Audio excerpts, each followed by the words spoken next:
Tired of ads interrupting your gripping investigations? Good news. Ad-free listening on Amazon Music is included with your Prime membership. Ads shouldn't be the scariest thing about true crime. Just head to amazon.com/ad-free true crime to catch up on the latest episodes without the ads. Enjoy thousands of Acast shows ad-free for Prime subscribers. Some shows may have ads.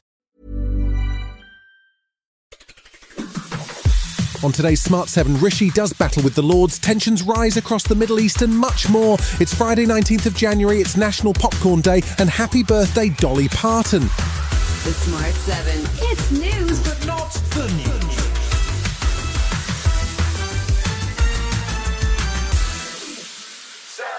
Prime Minister Rishi Sunak should have been celebrating as he fought off a Tory backbench rebellion and saw the Safety of Rwanda bill pass its third reading in the Commons. Instead, he plunged himself into a new battle, this time with the House of Lords, who are next to consider the bill. He held a most unusual press conference on Thursday morning at which he urged the Lords to pass the bill swiftly so that he can still promise flights leaving to Rwanda this spring. The treaty with Rwanda is signed and the legislation which deems Rwanda a safe country has been passed unamended in our elected chamber. There is now only one question.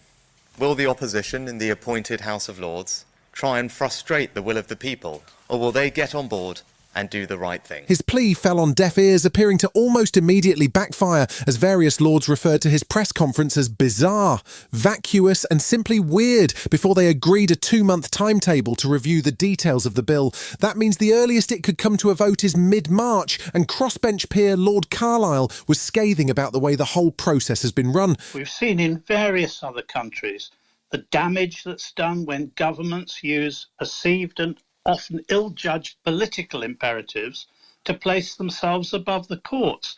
This is a step towards totalitarianism and an attitude that the United Kingdom usually deprecates. Israeli Prime Minister Benjamin Netanyahu made a public statement on Thursday rejecting the White House's proposed two-state solution and insisting that all territory west of the Jordan River would remain under Israeli security control. His remarks came in the wake of attacks launched by Iran on Pakistan and Kurdistan, which led to the death of at least 9 people, including a British Iraqi citizen. Iran says the strikes were aimed at terrorists, but UK Foreign Secretary Lord David Cameron was warning of repercussions. The world is watching Iran and its influence over these proxies, but also the action it has been taking directly, and that people will draw their conclusions from the actions that they are taking, and they should expect a very strong response. Pakistan responded with strikes on Iran, targeting what it claims are terrorist hideouts in the Sistan-o-Baluchistan region, but Pakistan's Foreign Affairs Ministry spokesperson Mumtaz Baloch says an escalation of tensions is the last thing they want. Pakistan considers the people of Iran as our friends and brothers, and we have no interest in escalating any situation.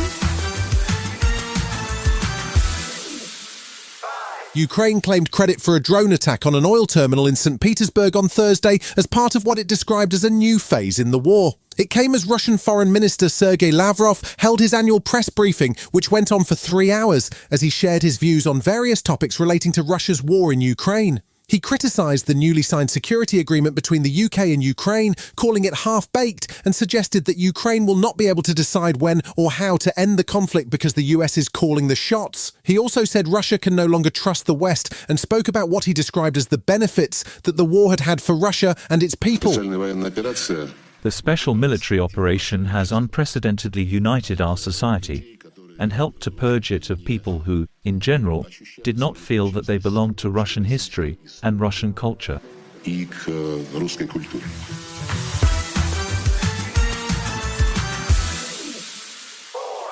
The report on the 2022 mass shooting at a school in Uvalde in Texas was finally released on Thursday.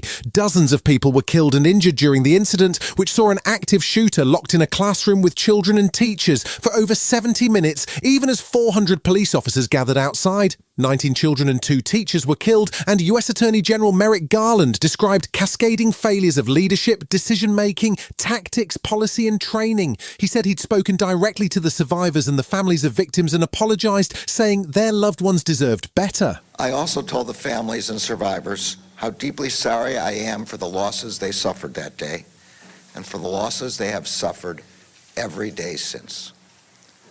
I told them that the priority for the Justice Department in preparing this report has been to honor the memories of those who were taken from them. Still to come on today's Smart 7, more shocks at the Australian Open and the Traitors loses a queen. Right after this. Tired of ads interrupting your gripping investigations? Good news. Ad-free listening on Amazon Music is included with your Prime membership. Ads shouldn't be the scariest thing about true crime. Just head to amazon.com/ad-free true crime to catch up on the latest episodes without the ads. Enjoy thousands of Acast shows ad-free for Prime subscribers. Some shows may have ads. Welcome back.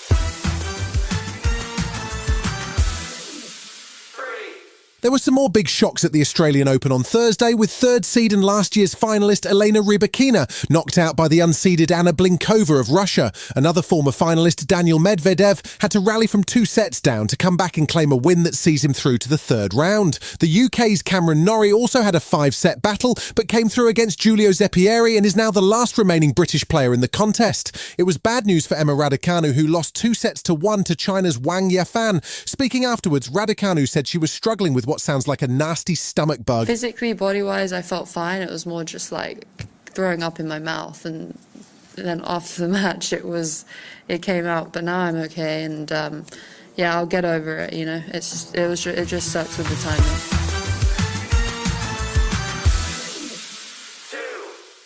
It's been hard to avoid spoilers about the biggest show on TV right now. No, not the reboot of Gladiators. I'm talking about season 2 of The Traitors. The Claudia Winkleman-hosted BBC show has become a super hit, not just in the UK, but also in the US, where Alan Cummings is the host. If you haven't seen it, it's set in a castle in the Highlands and is sort of like a murder mystery weekend, except reimagined as a TV game show. They're particularly good at cliffhangers, and the latest contestant to exit after a 5-day dramatic pause was Diane, and she went extremely viral as a result. She turned up on This Morning and was quite charming about how hard it was to keep her TV debut a secret. My hubby found out by accident, told one running friend, and I obviously had to tell my hairdresser. But you didn't want to tell your husband? No, well, no, I didn't. Basically, the audition Bluetoothed into the car and he was in it.